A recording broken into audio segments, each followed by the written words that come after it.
السلام علیکم ناظرین، ملک و ملت کی صورتحال کے ساتھ میں ہوں یوسف سراج۔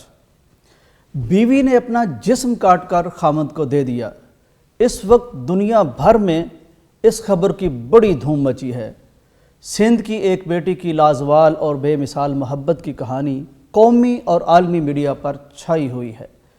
سندھ کی اس بیٹی نے مہر و محبت، وفا و اثار اور قربانی کی جو لازوال داستان رقم کی ہے، پوری دنیا میں اس کی گونج سنائی دے رہی ہے۔ سچ پوچھئے تو سندھ کی یہ بیٹی عورت پر لگے بے وفائی کے تمام الزامات کا جواب بن گئی ہے۔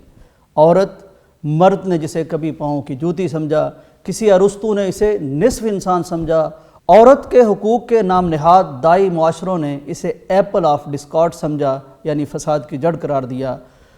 شوہر سے نجات دلانے کے لیے عورت کو حقوق کے سبز باغ دکھائے۔ مغربی NGOs نے عورت کو شوہر کو کڑا پہنانے اور چھوڑ جانے کی راہیں دکھائیں، لیکن صوبہ سندھ کے ضلع مٹیاری کے علاقے بھٹ شاہ کی اسی عورت نے جب دیکھا کہ اس کے خامند کی زندگی کی کوئی صورت نہیں سوائے اس کے کہ اسے جگر عطیہ کیا جائے، تو صنف نازک کہلانے والی یہی عورت آگے بڑھی۔ وہ عورت جسے نبی کریم صلی اللہ علیہ وسلم نے آبگینے سے تشبیہ دی، جو اتنی حساس ہوتی ہے کہ کسی کو کانٹا چبھنا بھی گوارا نہیں کرتی، جسے اپنا آپریشن کروانا ہو تو کانپ جاتی ہے، لیکن یہی نرم و نازک عورت جب اس کے خامند کی جان کی باری آئی تو آگے بڑھی، آپریشن تھیٹر میں لیٹی اور کہنے لگی کہ نشتر لاؤ، میرا بدن چیرو کہ میرے جگر کے لیے میرا جگر حاضر ہے۔ پھر ناظرین، وفا کی اس پتلی کے الفاظ اگر آپ سنیں تو انداز یوں محسوس ہوتا ہے کہ حق تو یہ ہے کہ حق ادا نہ ہوا۔ ناظرین، اپنے محبوب شوہروں کو جگر کہنے والی بیویاں تو بہت مل جائیں گی، مگر مرتے خامند کو اپنا جگر کاٹ کر دینا یہ حوصلہ کسی کسی کا ہوتا ہے۔ میں سوچتا ہوں کہ اسلام نے میاں بیوی کے رشتے کو جو گہرائی عطا فرمائی ہے، یہ اس کی ایک زندہ، نادر اور خوبصورت مثال ہے۔ اپنی جان پر کھیل کر میاں کی جان بچانے کے اس واقعہ میں نبی کریم کے اس فرمان کی بھی توثیق اور صداقت سامنے آتی ہے۔ آپ نے فرمایا کہ نکاح سے زیادہ لوگوں کو محبت سے جوڑنے اور ایک دوسرے کے قریب کرنے والی دوسری کوئی چیز نہیں۔ یہ نکاح ہی ہے جو دو اجنبیوں کو ایسی قربانی پر آمادہ کرتا ہے۔ یہاں یہ بات بھی یاد رکھیے کہ میاں بیوی کا رشتہ جتنا پاکیزہ، جتنا اجلا، جتنا روشن ہے، مغرب ہو کہ شیطان اتنا ہی وہ اس رشتے کو کمزور کرنے کے پیچھے پڑے ہیں۔ حدیث کے مطابق شیطان پانی پر اپنا تخت لگا کر اپنے چیلوں سے ان کی دن بھر کی کارکردگی کی رپورٹ طلب کرتا ہے۔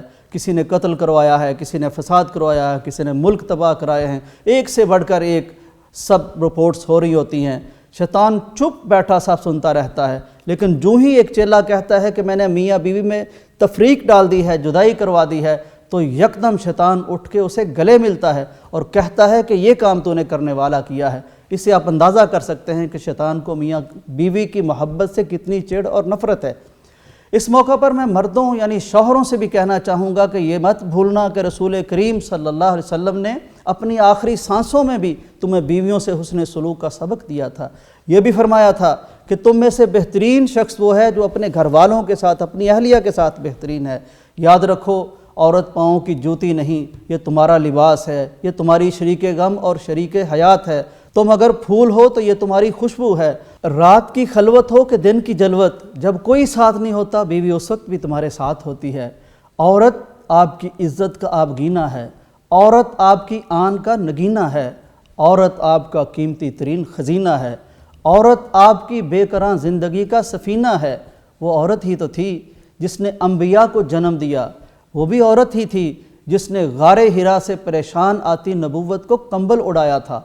عورت کے بغیر تو جنت میں بھی مرد کا دل نہیں لگا۔ چنانچہ اس مقدس رشتے کی قدر کرو، اور ہاں ساتھ ساتھ آپ کا جگر خواہ وہ دل کے اندر ہو یا دل سے باہر ہو، اپنے جگر کی حفاظت بھی کرو، اس لیے کہ بقول جگر مراد آبادی، جگر کی چوٹ اوپر سے کہیں معلوم ہوتی ہے، جگر کی چوٹ اوپر سے نہیں معلوم ہوتی ہے۔ اجازت دیجیے، اللہ حافظ۔